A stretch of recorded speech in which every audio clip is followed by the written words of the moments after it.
बदनाम देवरानी। अनन्या एक बहुत समझदार और सुलझी हुई लड़की है। वो अपने ससुराल में सबका ख्याल रखती है। अनन्या की जेठानी शर्मिला उसे सगी बहन की तरह प्यार करती है, लेकिन उसकी सास रेनू इस बात से जलती है। जब से अनन्या इस घर में आई है, शर्मिला तो मुझे भूल ही गई है। उसे याद भी नहीं कि इस घर में उसकी कोई सास भी है। जब देखो देवरानी जेठानी दोनों एक दूसरे से चिपकी रहती है। रेनू अपनी बहुओं को आवाज लगाती है। शर्मिला, ओ शर्मिला, अनन्या, कहाँ हो तुम दोनों? अरे आज किस कोने में बैठकर गुटुरगु हो रही है तुम दोनों की? सास की आवाज सुनकर दोनों बहुएं दौड़ती हुई आई। हाँ माँ जी, आपने बुलाया हमें? तुम दोनों क्या कर रही हो?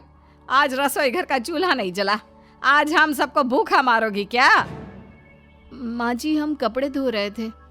अरे जिस दिन कपड़े धुलेंगे उस दिन घर वालों को खाना नहीं दोगे क्या? अरे हमने भी अपने जमाने में घर संभाला है, लेकिन तुम्हारी तरह कभी नहीं किया। आजकल की बहुएं तो बस बात ही अजब निराली है। नहीं माँ जी, मैंने अनन्या को मना किया था कि वो मेरे साथ कपड़े ना धुलवाए और खाने की तैयारी कर ले, पर उसने कहा कि जल्दी से कपड़े धोकर साथ में खाना बना लेंगे। एक तो तुम दोनों का हर काम एक साथ होता है। अब धुल गए हो तुम्हारे कपड़े तो जाओ जाकर खाना बनाओ।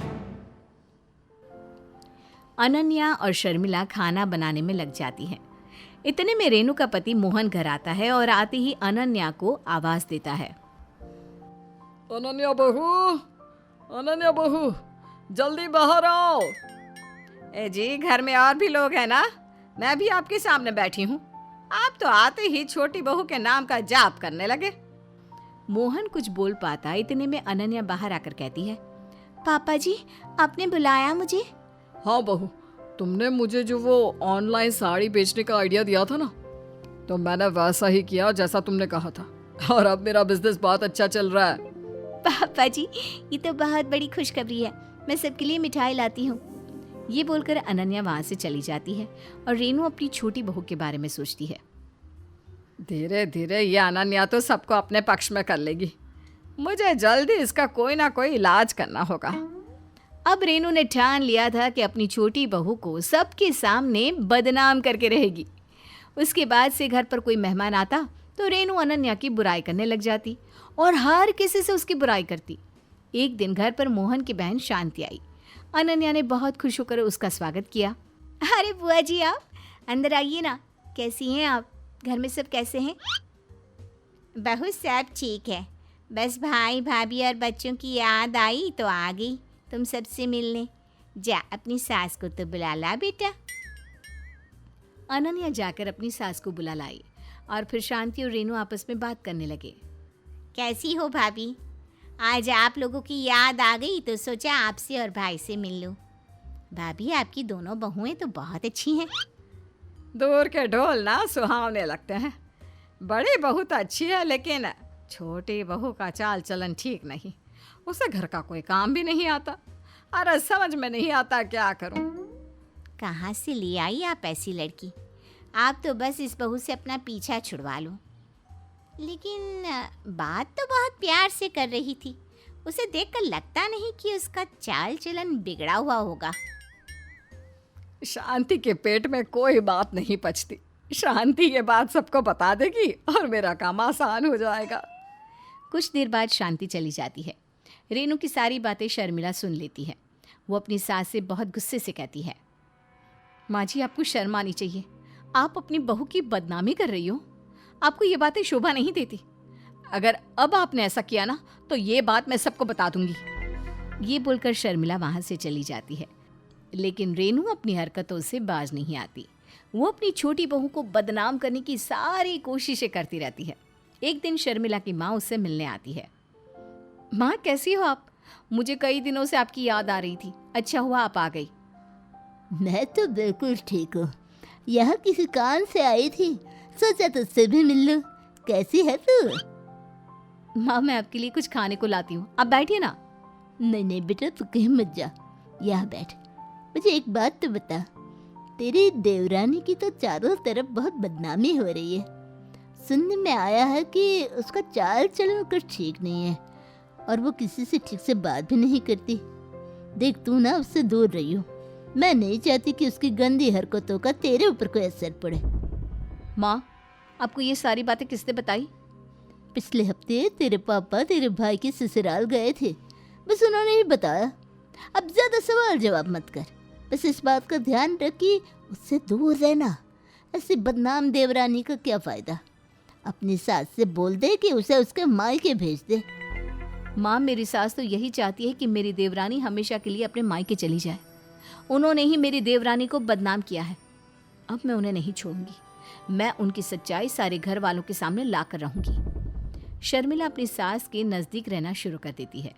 वो अनन्या से बात भी नहीं करती। ये देखकर उसकी सास बहुत खुश होती है। एक दिन उसकी सास ने उससे पूछा, क्या रे शर्मिला, आजकल तो अपनी बहन जैसी देवरानी के साथ नहीं रहती। तुम दोनों का झगड़ा हुआ है क्या? झगड़ा तो नहीं हुआ माँ जी, लेकिन अभी कुछ दिन पहले मेरी माँ आई थी ना, उन्होंने मुझे अनन्या से बोलने के लिए मना किया है।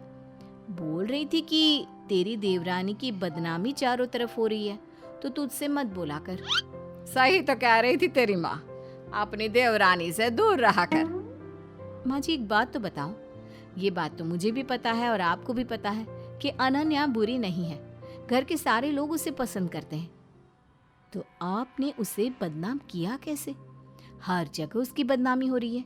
हमारे दूर दूर के रिश्तेदार जिससे हम कई कई सालों से नहीं मिले, वो भी अनन्या की बुराई कर रहे हैं। अरे इसमें कौन सी बड़ी बात है। घर में कोई भी रिश्तेदार या पड़ोसी आता था तो मैं तेरी देवरानी की बुराई करने में लग जाती थी। इसीलिए तो तेरी देवरानी इतनी बदनाम हो गई। और उस दिन तेरी बुआ आई थी ना शांति, उसका तो पूछ ही मत। चलता फिरता अखबार है वो, उसके कानों तक कोई बात पहुंच गई ना, अगले दिन वो बात अखबार की सुर्खियां बन जाती है। लेकिन माँ जी, अनन्या तो बहुत अच्छी है, सबका बहुत ध्यान रखती है, सब उससे बहुत प्यार करते हैं। तो आपने उसकी बदनामी क्यों की? इसलिए ही तो मैंने उसकी बदनामी की। जो जगह इस घर में मेरी थी अब उसने ले ली। सब लोग उसके आगे पीछे घूमते थे। मेरी तो कोई इज्जत ही नहीं रही इस घर में। शर्मिला अपनी सास की बातें ध्यान से सुन रही थी। उसने अपने फ़ोन में सारी बातें रिकॉर्ड कर ली और अगले दिन अपनी सास की जन्मदिन की पार्टी रखी।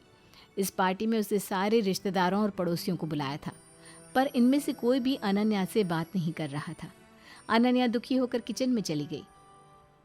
अरे अनन्या, तुम यहाँ मुंह लटकाए क्यों बैठी हो? क्या हुआ? देखो ना भाभी, कोई भी मुझसे बात नहीं कर रहा। बात करना तो दूर, कोई मेरे हाथ से पानी का एक गिलास तक नहीं ले रहा। बताओ मैं क्या करूं? तुम कुछ मत करो, मेरे साथ चलो। शर्मिला अनन्या को अपने साथ बाहर ले जाती है और सभी मेहमानों से कहती है, सुनिए आप लोग, मुझे आप सभी से कुछ कहना है। आज मेरी प्यारी सासू माँ का जन्मदिन है, इसलिए आज मैं अपनी सास को एक सरप्राइज गिफ्ट देना चाहती हूँ। रेनू ये सुनकर बहुत खुश होती है। शर्मिला अपने मोबाइल से अपनी सास की रिकॉर्डिंग सबको सुनाती है। सभी रिश्तेदार और पड़ोसी हैरान हो जाते हैं। सभी अनन्या से माफ़ी मांगकर अपने घर चले जाते हैं। तब अनन्या अपनी सास से कहती है, माँ जी, आप मुझसे इतनी नफरत करती हैं, ये मैं सोच भी नहीं सकती थी। अब मैं ये घर छोड़कर चली जाऊंगी। रुको छोटी बहू, तुम अकेली नहीं जाओगी, हम सब तुम्हारे साथ जाएंगे। अरे भाग्यवान, तुम अपनी बहू की नफरत में इतनी अंधी हो गई कि तुमने अपने घर की इज्जत का भी ख्याल नहीं किया। ऐसी बहुएं पाने के लिए लोग तरसते हैं और तुम्हें इसकी कदर ही नहीं। माँ जी, मैंने आपसे पहले ही कहा था कि अगर आपने मेरी देवरानी को बदनाम करने की कोशिश की तो मैं आपको छोड़ूंगी नहीं। रेनू को अपनी गलती का एहसास हो जाता है। वो सबसे रो रो कर माफ़ी मांगती है, पर कोई उसे माफ़ नहीं करता।